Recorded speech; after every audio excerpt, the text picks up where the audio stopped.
Hello students, I welcome you to DIS online classes and I thank you all for the enormous love and support which you have given to the series of electrostatics which we started 4-5 months ago. So this is the 10th part of electrostatics and this will be the first revival lecture of the series. The series was actually terminated or halted for a small time. कुछ time के लिए students वो series record नहीं हो पाई थी, but आज हम फिर से उस लेक्चर्स को रिवाइज करते हैं. पार्ट 9 तक स्टूडेंट्स हमने स्टडी कर लिया है, पोटेंशियल के कॉन्सेप्ट के बारे में जान लिया है.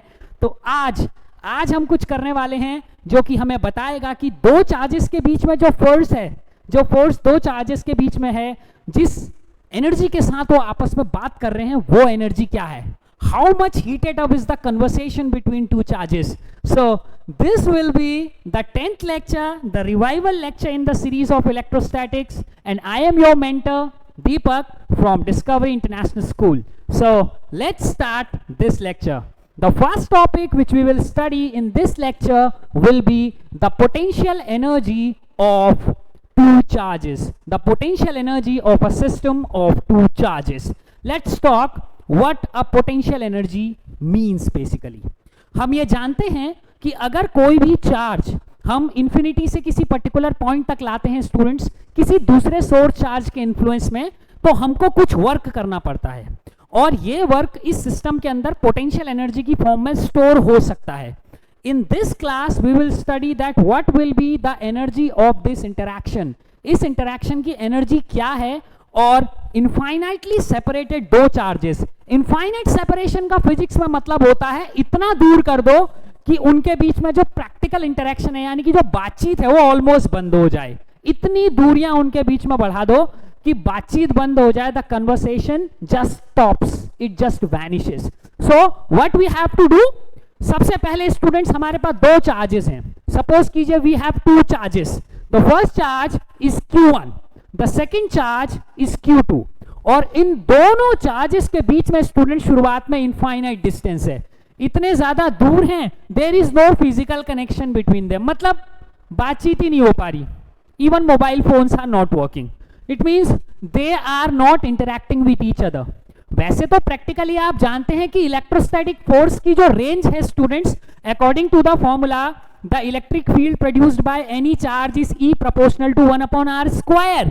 एंड इट मींस दैट ये इलेक्ट्रिक फील्ड या इन्फ्लुएंस या फोर्स जो दो चार्जेस के बीच में काम करता है, या एक चार्ज का जो इलेक्ट्रिक फील्ड होता है, इसकी एक्चुअल रेंज तो इंफिनिटी तक है students. But you know in physics infinities are not mathematical infinities. These infinities are actually measurable. ये infinity students किसी एक limited distance पर भी हो सकता है, बिल्कुल हो सकता है.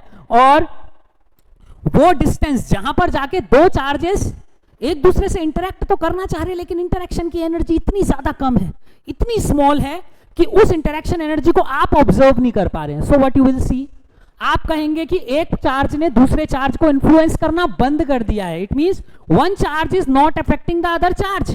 दो चार्जेस के बीच में बातचीत बंद हो गई. ऑल्दो इन रियलिटी वो हमेशा बातचीत करते हैं. भले ही दो चार्जेस, एक चार्ज यूनिवर्स के एक एंड पे हो, दूसरा चार्ज यूनिवर्स के दूसरे एंड पे हो, still they will talk with each other because the field goes from one end of the universe to the other end of the universe. ये तब तक डिस्टेंस स्टूडेंट्स बढ़ती रहेगी जब तक ये इनफाइनाइट ना हो जाए, तब तक इलेक्ट्रिक फील्ड या इन्फ्लुएंस या फोर्स को जीरो नहीं किया जा सकता. और यहां से हमको पता चलता है कि अगर हम प्रैक्टिकली दो चार्जेस के बीच में इतनी डिस्टेंस बढ़ा दें कि उनके बीच में जो इंटरेक्शन है, अट्रैक्शन है या रिपल्सन है, वो इतना वीक हो जाए कि वो दोनों चार्जेस के इनर्शिया को ओवरकम नहीं कर पा रहा. इट मींस ना तो चार्ज अट्रैक्ट ही हो पा रहे हैं, ना ही चार्ज रिपेल हो पा रहे हैं. आप जानते हैं चार्जेस के साथ हमेशा मास एसोसिएटेड रहता है और हर मैसिव बॉडी का अपना एक इनर्शिया होता है. जब तक हम मैसिव बॉडी के ऊपर सफिशिएंट फोर्स ना लगाएं, we can never get an interaction, we can never get a movement. और फोर्स आपको ऑब्जर्व होगा कैसे, जब दोनों चार्जेस में से कोई एक चार्ज मूव करेगा, अट्रैक्शन होगा या रिपल्सन होगा, तब आपको फोर्स ऑब्जर्व होगा. तो ऐसा भी तो हो सकता है कि दो चार्जेस के बीच में दूरी इतनी बढ़ जाए कि उनके बीच में अट्रैक्शन या रिपल्सन तो है, लेकिन इतना स्ट्रॉन्ग नहीं है कि वो दोनों में से किसी भी चार्ज को मूव करा सके. And in this way we get infinities. Infinity will be a distance जहां पर इफेक्ट तो एग्जिस्ट करता है, it means the interaction is there, but the interaction is so much small that its effect can not be observed at the distance. तो जब मैं बोलूंगा physics में infinity, it doesn't means something which is like 1/0 in mathematics. Okay, infinities are measurable in physics. तो अब start करते हैं students दो चार्जेस के बीच की इंटरैक्शन एनर्जी को. First of all I will start from a configuration which is separated, q1 q2 are separated by a distance of infinite. यानी कि इतने ज्यादा दूरी पे दोनों चार्जेस हैं कि इनके बीच की इंटरेक्शन एनर्जी जो शुरुआत में है स्टूडेंट्स जीरो है. Obviously no attraction, no repulsion, so it means there is no conversation between them. इनके बीच में स्टूडेंट्स कोई भी कन्वर्सेशन नहीं है, और कन्वर्सेशन नहीं है इसका मतलब क्या हुआ, कोई एनर्जी आप कैलकुलेट नहीं कर सकते. एनर्जी दो चीजों में, दो लोगों में भी इवन एनर्जी तभी होती है जब कुछ कन्वर्सेशन हो. जब वो एक दूसरे को बाइकआउट कर देंगे then there is no energy between them, either attractive और either repulsive energy. Okay, so in this way u equal to 0. What does it means by u equal to 0? No interaction means they are not either attracting or not repelling. Practically they are attracting and repelling, but that attraction or repulsion is extremely small. बहुत ही कम है, इतना कम है कि वो observable range से बाहर है. तो उसको हम प्रैक्टिकली क्या कंसीडर करके चल रहे हैं, जीरो कंसीडर करके चल रहे हैं. सो u is equal to 0 means no attraction or repulsion. No attraction or repulsion. So let's do some easy, very easy mathematics, very simple mathematical rules. So ये हमारा स्टूडेंट्स चार्ज Q1 था. ये charge को suppose कीजिए आप, यहां पर हमारा इनफाइनाइट डिस्टेंस है सपोज कीजिए, और अभी आप क्या कर रहे हैं, इस चार्ज को सपोज कीजिए आप x डिस्टेंस तक ले आए. Okay, at present the system is at x distance from each other. ये Q1 Q2 सेम नेचर के भी हो सकते हैं, ये Q1 Q2 जो है स्टूडेंट्स वो अपोजिट नेचर के भी हो सकते हैं, बिल्कुल हो सकते हैं. तो हम सबसे पहले देखते हैं कि इन दोनों के बीच में रिपल्सन का जो फोर्स है या अट्रैक्शन का भी फोर्स कहें तो वो क्या है. ओके, सो अभी मैंने इनका सेम नेचर लिया. You can also take a negative nature, opposite nature also, it will just place a negative sign. वो एक नेगेटिव साइन रिप्लेस करेगा बस. So let's see what happens. So this is what we can do कि अभी अगर आप इनके बीच में रिपल्सिव फोर्स देखें, then by Coulomb's law 1/4πε0 Q1 Q2 upon x square. और अभी ये रिपल्सिव है तो इट मींस ये फोर्स की डायरेक्शन ये है, ये Q1 ने जो Q2 के ऊपर फोर्स लगाया वो इस डायरेक्शन में है. अब आप देख, सपोज कीजिए कि मैं इस पार्टिकल को थोड़ा सा इस डायरेक्शन में पुश करता हूं. मैंने छोटा सा इसको डिस्प्लेसमेंट दिया, सपोज कीजिए dx डिस्प्लेसमेंट मैंने इसे दिया.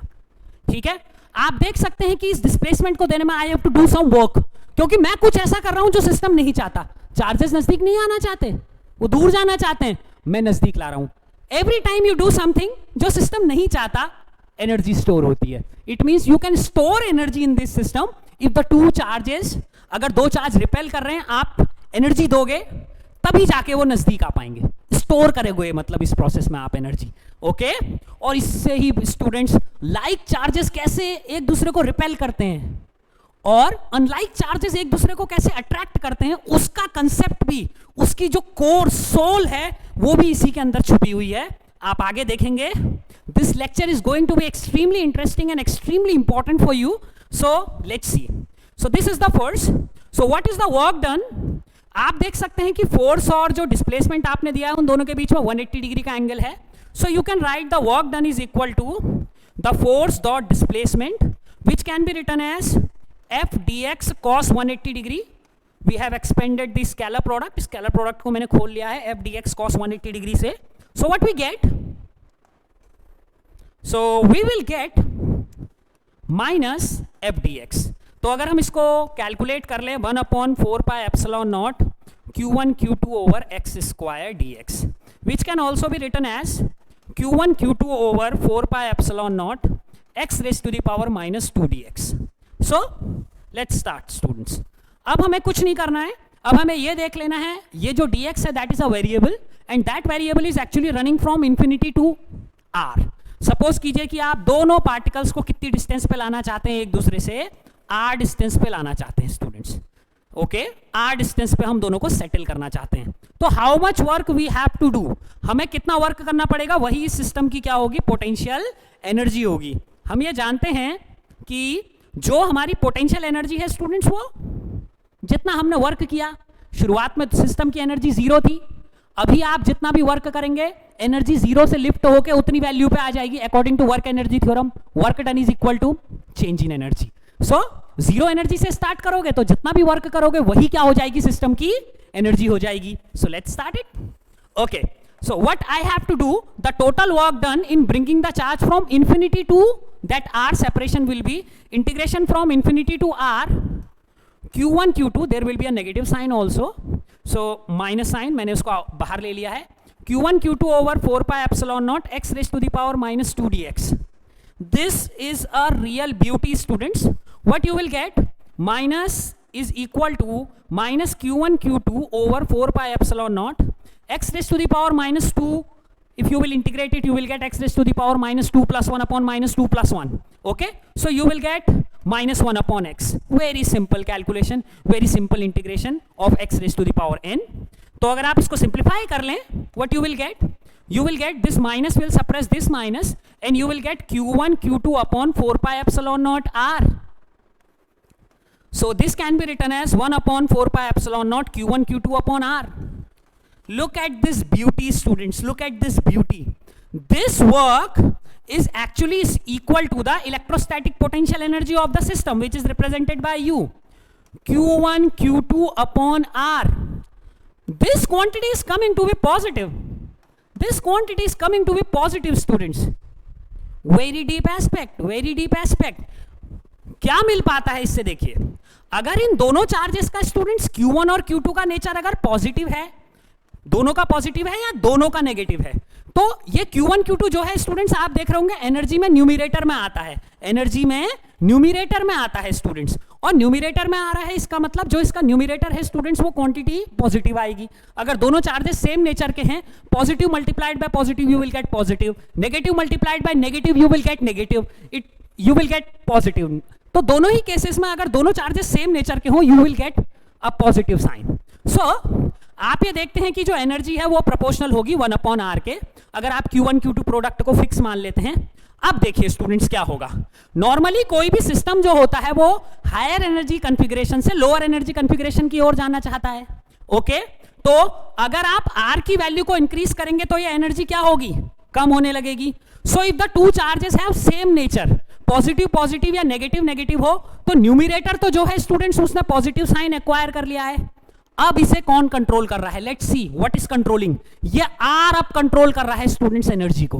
This R is something which is controlling the energy. It means अगर दोनों चार्ज सेम नेचर के हैं तो अभी मान लीजिए उनके बीच में डिस्टेंस r1 है, तो दूसरा चार्ज या पहला चार्ज, ये चार्जेस चाहेंगे कि इनके बीच की दूरी बढ़े, क्योंकि जितनी ज्यादा इनके बीच की दूरी बढ़ेगी उतनी ये जो पॉजिटिव में एनर्जी आ रही है स्टूडेंट्स वो कम होती जाएगी. It means the system will go to more and more stable, more and more lesser energy configuration, less energy configuration की ओर को वो जाएगा. और यही वजह है कि सेम नेचर के दो चार्जेस एक दूसरे को रिपेल करते हैं स्टूडेंट्स, एक दूसरे से दूर जाते हैं, क्योंकि उनका जो एनर्जी में जो न्यूमरेटर है Q1 Q2 that is positive, that numerator is positive. तो U की वैल्यू को कौन कंट्रोल कर रहा है? डिस्टेंस. अब U की वैल्यू को घटाना है, because this is the law of nature कि हम हमेशा हायर एनर्जी कॉन्फ़िगरेशन से सिस्टम लोअर में आता है, तो जैसे जैसे डिस्टेंस दोनों के बीच की बढ़ेगी ये पॉजिटिव एनर्जी जो है वो कम होती जाएगी. सो ये रिप्रेजेंट करेगी स्टूडेंट्स की yes there should be a repulsion. दोनों चार्जेस को एक दूसरे से दूर जाना पड़ेगा ताकि वो एक अनस्टेबल कंडीशन से एक स्टेबिलिटी की कंडीशन में आ जाए. तब वो तब तक दूर जाते रहेंगे जब तक ये पॉजिटिव एनर्जी कम होते होते होते होते होते होते लास्ट में जीरो पे आ जाए, यानी कि इनफाइनाइटली दूर चले जाएंगे एक दूसरे से. This is the science, this is the basic of repulsion, why two same charges repel. Okay, moving on to the next thing. क्या होगा अगर इन दोनों चार्जेस का साइन अपोजिट हो? Just think about the other aspect. Very beautiful.